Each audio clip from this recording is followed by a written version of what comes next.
Oknum anggota Polda NTT, Bribda TTD, anggota Direktorat Samapta dipecat usai menganiaya 2 siswa Sekolah Polisi Negara, SPN, Kupang.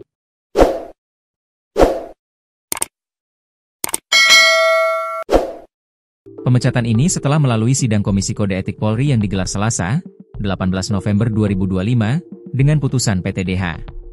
Sidang KEP, Komisi Kode Etik Polri, digelar kemarin dan putusannya PTDH, pemberhentian tidak dengan hormat, kata Kabid Humas Polda NTT Komisaris Besar Polisi Henry Novika Chandra seperti dilansir dari Kompas.com, Rabu, 19 November 2025. Dalam persidangan, kata Henry, Bribda TTD dinyatakan terbukti melakukan penganiayaan terhadap 2 siswa SPN serta mengirimkan rekaman video tindakan tersebut hingga viral di media sosial.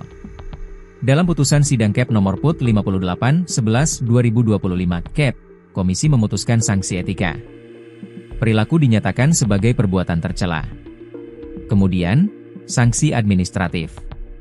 Penempatan di tempat khusus, PATSUS, selama 20 hari. Selanjutnya, PTDH atau pemecatan dari Dinas Polri terhadap putusan itu, Bribda Torino menyatakan banding. Henry menegaskan bahwa keputusan PTDH merupakan bentuk keseriusan Polri dalam menjaga marwah institusi. Perbuatan ini tidak hanya melanggar aturan, tetapi telah mencederai nilai-nilai dasar kepolisian. Tindakan tegas perlu diambil demi menjaga kehormatan institusi dan memberikan pesan kuat kepada seluruh personel, ujarnya.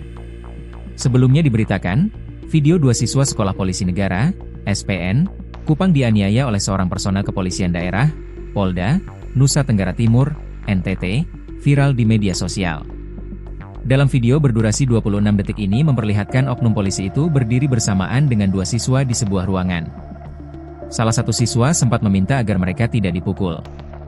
Namun, oknum tersebut tak menghiraukan permintaan itu.